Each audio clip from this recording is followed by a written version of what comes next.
안녕하십니까, 강시엽 변호사입니다. 국제관계에서는 힘이 최고입니다. 국제관계에서는 힘이 최고예요. 트럼프가 최고야. 어쩔 수 없어요. 그런데 메르츠라고 있어요. 독일의 메르츠. 이자가 말이죠, 트럼프한테 개겼습니다. 이란 전쟁에서 트럼프가 전략도 없이 임하고 있다라고 하면서 한마디 했는데, 그 한마디가 말이죠, 미군 감축 5,000명. 5,000명은 약과다 이거야. 더 감축할 수도 있다. 주독 미군 5,000명을 빼면요, 어떤 문제가 발생하느냐면요, 이게 5,000명 가면 가는 거지, 이게 아니에요. 지금 그 미군이 있는 그 장소 있잖아요, 독일에. 여기에 지금 주민들이 울부짖고 있어. 벌써 미군 나가면 뭐 미용실이고, 거기 초토화된다. 평택 미군 나가면 초토화되는 것처럼 똑같다는 얘기야. 그래서 벌써 그것뿐이 아니라 토마호크 미사일, 미군 5,000명 빼는 게 문제가 아니라 원래 토마호크 미사일을 갖다가 여기에 배치하게 돼 있거든요. 근데 안 해버릴 수 있는 거지. 그러면 국방비 엄청 써야 돼. 국방비 엄청 써야 돼. 그뿐이 아니에요. 관세 25% 때려버리겠다. 뭐야? EU 자동차에 관세를 25% 때리겠다고 발표했어요. 근데 EU에 때리면 어느 나라가 가장 피해를 봅니까? 당연히 독일이죠. 독일은 자동차 팔아서 먹고 사는 나라야. 메르세데스 벤츠, BMW 다 이거 독일 아닙니까? 그러니까 지금 그냥 말 한마디 잘못했다가 미군 빼고, 그리고 관세 25% 때리고, 그럼 어떻게 되겠습니까? 그러니까 지금 이 메르츠가 그냥 항복해버렸습니다. 자, 이 소식 전하겠습니다. 자, 지금 메르츠가 까불다가 미국의 이란 전쟁을 비판하던 독일 총리가 태도를 바꿔서 미국은 가장 중요한 동맹이라고 말했습니다. 트럼프 대통령이 독일에 주둔 중인 미군 병력을 감축하고 또 자동차 관세 인상 카드를 꺼내자 갈등 봉합에 나선 모양새입니다. 트럼프 미국 대통령의 대이란 전쟁을 강도 높게 비판해온 메르츠 독일 총리. 현지 공영방송과의 인터뷰에서 미국은 독일의 가장 중요한 동맹이라고 강조했습니다. Ich muss akzeptieren, dass der amerikanische Präsident zu diesen Themen eine andere Meinung hat. KBS 보도입니다. Das ändert nichts daran, dass meine Überzeugung bleibt. 미국은 독일의 가장 중요한 동맹이라고 얘기하는 내용입니다. 이란 전쟁과 관련해서도 방법은 달라도 핵무기 저지라는 목표는 같다며 미국과의 공통점을 강조했습니다. 메르츠 본인이 얘기하는 거예요. 메르츠 본인이 이제 까불다가 이제 문제가 되니까 자기가 이제 방송에 나와가지고 이렇게 미국이 가장 중요한 동맹이라는 거예요. 양국 갈등과 관련이 없고 자동차 관세 역시 유럽 전체를 겨냥한 것이라며 미국과의 갈등 확대를 경계했습니다. 앞서 메르츠 총리는 지난달 한 학교를 방문한 자리에서 미국이 이란 협상에 전략도 없이 임하고 있다고 직격했습니다. 이에 대해 트럼프 대통령은 자국 문제나 고치라며 반격했고 주독 미군 약 5,000명 철수를 지시했습니다. EU산 자동차 관세도 15%에서 25%로 올리겠다고 예고해 독일 자동차 산업을 정조준한 보복이라는 해석이 나왔습니다. 한편 독일 정부의 외교 채널에서도 양국 간 갈등 진화에 나섰습니다.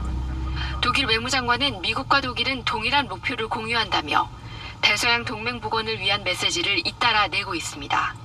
갈등 속에서도 동맹은 유지하겠다는 독일. 미국과 유럽 간 균열이 어디까지 번질지 주목됩니다. 야, 보십시오. 독일이 까불다가 이제 동맹 관계를 이제 아예 그러면 파탄 낼 것이냐? 그렇지 못하다는 얘기야. 미국이 이제 독일을 손보기 시작하니까 깨갱하고 지금 정말 고양이 앞에 쥐처럼 이제 그렇게 조아리는 겁니다. 근데 여기는 안 나왔습니다만은 원래가 토마호크 미사일을 갖다가 독일에 배치하기로 했었거든요. 바이든 정부 때 이제 그 약속을 했던 겁니다. 근데 트럼프가 뭐라고 말했냐? 그럼 바이든 때 얘기한 거고 나 바이든 아니야. 이렇게 말하니까 완전히 멘붕이 온 겁니다. 이 소식도 계속해서 여러분께 전해드리겠습니다. 우리는 국제 정세를 잘 알아야 됩니다. 지금 이재명은 말이죠, 이런 걸 아는지 모르는지 완전히 우물안 개구리처럼 놀고 있는데 한번 들으시죠. 트럼프 미국 행정부의 주동 미군 감축과 장거리 미사일 배치 계획 철회 등이 유럽 안보에 거대한 리스크로 장거리 미사일 있습니다. 배치 철회. 특히 독일 안보 전문가들은 주동 미군 감축보다 2024년 바이든 행정부 시절 약속했던 토마호크 순항 미사일의 독일 배치 계획이 철회된 점이 더 큰 안보 위협이라고 엄청난 겁니다, 이거. 있습니다. 네, 토마호크 미사일 이란 배치 전쟁의 여파로 철회. 미국의 무기고가 점차 고갈되고 있고 이에 따라 유럽의 안보 위기 가능성이 증폭되고 있다고 분석했습니다.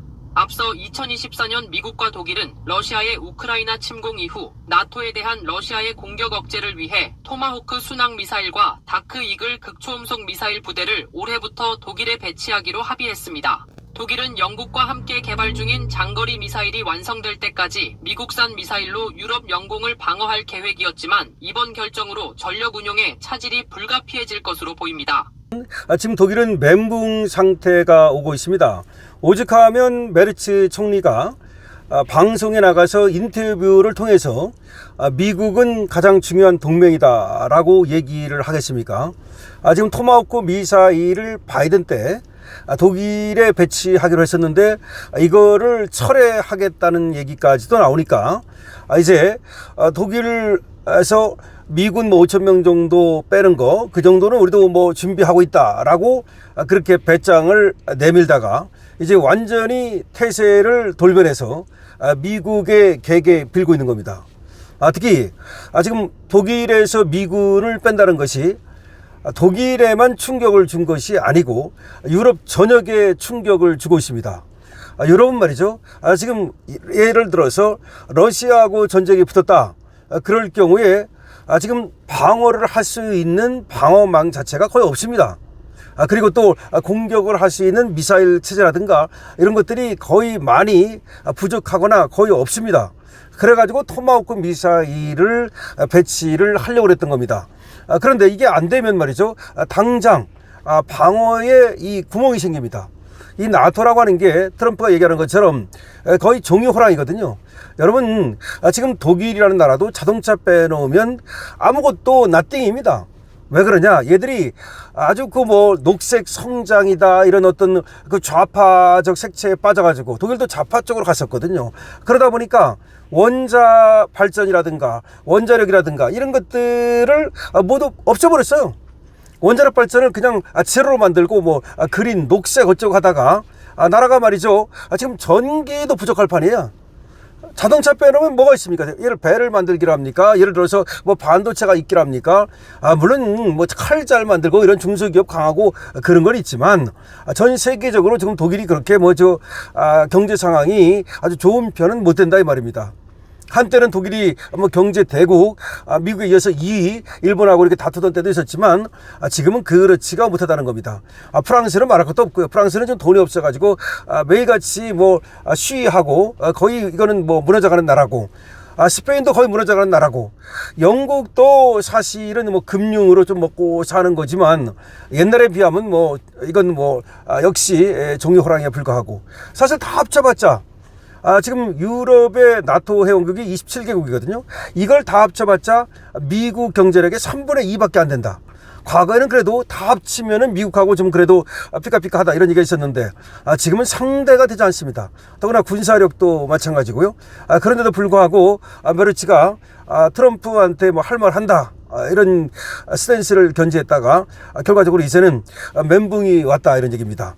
그리고 지금 트럼프가 이번 기회에 독일을 확실하게 손보는 거는 프랑스라든지 영국이라든지 스페인이라든지 이탈리아라든지 이런 나라들 고개 쳐드는 것들한테 고개 숙여라고, 지금 고개 들면 죽는다. 우리가 골프 칠 때 말이죠. 고개 들면 죽는다. 고개 들면 죽는다. 이런 얘기 있는데 지금 유럽에서 고개 쳐들었다가 지금 트럼프한테 죽사게 두드려 맞고 있는 이 메르츠 말이죠. 근데 유럽만 그렇겠습니까? 자, 한국에서도 고개 쳐들고 있는 자가 있죠. 다카이치는 고개 딱 숙이고 말이죠. 트럼프하고 포즈를 딱 맞추면서 지금 뭐 다카이치는 인기가 좋다 보니까 호주에 또 방문했어요. 지금 호주에서도 계속해서 배를 갖다가 수주한다든지 그럼 다카이치가 들어서고 나서 굉장히 지금 일본이 달라지고 있습니다. 그만큼 미국하고 보조를 맞추면서 잘 간다는 얘기입니다. 그런데 여러분 아시다시피 이재명은 말이죠, 웬 프랑스 대통령을 갖다가 초청을 하는가 하면, 룰라를 초청하는가 하면 이런 식으로 엇박자를 내면서 말이죠, 그러다가 이제 와가지고서 요번에 피격당하니까, 호르무즈해협에서 배가 피격당하니까 이제는 뭐 또 군함을 뭐 파병하고 뭐 파견하는 걸 검토해보겠다. 이제 조금 이제 마찬가지야. 두드려 맞아야 말이죠. 메르츠가 한 대 두드려 맞고서 정신 차렸듯이 이재명도 한 대 맞으니까, 맞으니까 이제 정신을 차리는지 말이죠. 안 맞고서 정신 차리는 게 그게 외교를 잘하는 거 아니겠습니까? 전 메르츠가 말이죠, 트럼프한테 한 대 두드려 맞더니 말이죠, 이제 정신 차려가지고서 그야말로 멘붕이 온 상태에서 이제 고개를 팍 숙이고 지금 트럼프한테 봐달라고 하고 있습니다. 자, 국제사회는 힘입니다. 트럼프와 함께 가야 됩니다. 그리고 그 어느 나라도 자기 혼자 자기 나라를 지킬 수 있는 나라는 없습니다. 미국도 심지어 혼자 지키는 건 어렵습니다. 집단 방위 개념입니다. 따라서 우리는 선택을 해야 됩니다. 이란도 내 친구, 미국도 내 친구가 될 수는 없는 겁니다. 미국이 내 친구는 이란은 내 친구가 될 수 없는 거예요. 근데 양쪽에 내 친구 하다가 말이죠, 이란으로도 처음 맞으니까 맛이 어떻습니까? 여러분 어떻게 생각하십니까? 이재명 이 행태에 대해서 어떻게 생각하시는지 댓글을 달아주시고요. 강실업 TV는 좋아요와 댓글을 부탁드립니다.